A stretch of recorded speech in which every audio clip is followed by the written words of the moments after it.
Namaste and Jai Shri Ram. My name is Deepak, and it's my great privilege and honor to read to you the Ramayana. The version of Ramayana I'm going to be reading is by Mr. C.Rajagopalachari, and the first chapter is called The Conception. To the north of the Ganga was the great kingdom of Kosala, made fertile by the river Sarayu. Its capital was Ayodhya, built by Manu, the famous ruler of the Solar dynasty. From Valmiki's description of the capital of Kosala, it is clear that ancient Ayodhya was not inferior to our modern cities. Even in ancient India, city civilization had reached a high level. King Dasharatha ruled the kingdom from the capital city of Ayodhya. He had fought on the side of the Devas, and his fame spread in the three worlds. He was the equal of Indra and Kubera.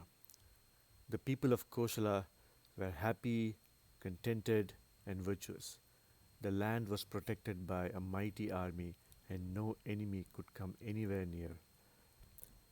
It contained forts with moats around them, as well as many defensive installations, and true to its nature, Ayodhya defied all enemies. Ayodhya means that which cannot be subdued by war. Dasharatha had 8 wise ministers, ever ready to advise him and execute his orders. Great sages like Vasishta and Vamadeva and other Brahmanas taught the Dharma and performed rituals and sacrifices.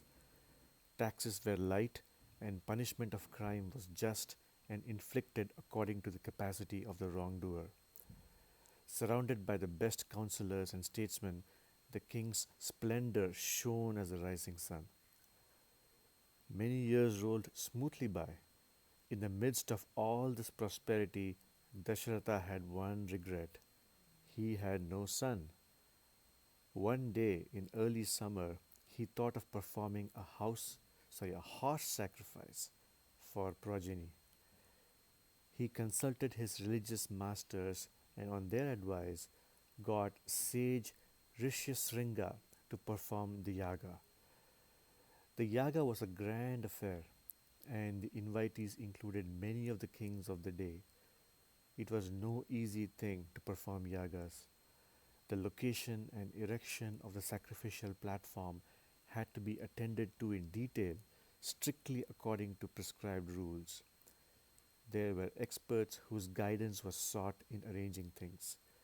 It meant the building of a new camp city capable of accommodating tens of thousands and providing hospitality and entertainment for the invitees, who included the princes and sages of the land. In short, yagas in those days were something like our present day state sponsored big scale conferences and exhibitions.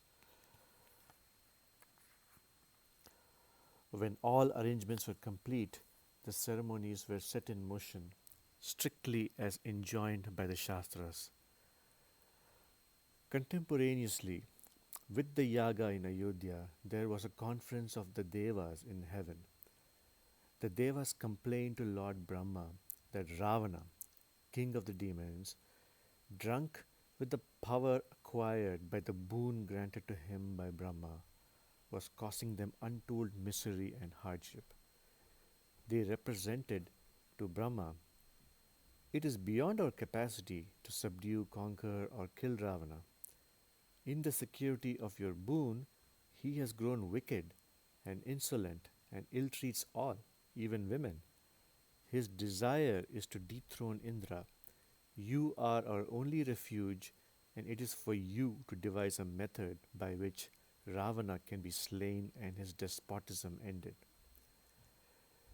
Brahma knew that he had granted to Ravana the boon prayed for by him, that he should be invulnerable and invincible against Devas, Asuras, Gandharvas, and other such beings. In his arrogance, Ravana did not care to ask for security against mankind. As Brahma revealed this fateful omission, all the gods rejoiced and turned to Vishnu. Absolutely surrendering themselves to Hari, the Devas begged him to be born as a man and put an end to Ravana and his atrocities. Hari agreed and assured the Devas that he would be born as four sons of King Dasharatha, who was then performing a sacrifice for progeny. As the ghee was poured into the fire and the flames shot up to meet it, from out of the flames came a majestic figure, resplendent like the noonday sun, holding a bowl of gold. Calling King Dasharatha by his name, the figure said, "The Devas are pleased with you and are answering your prayer. Here is payasam sent by the gods for your wives.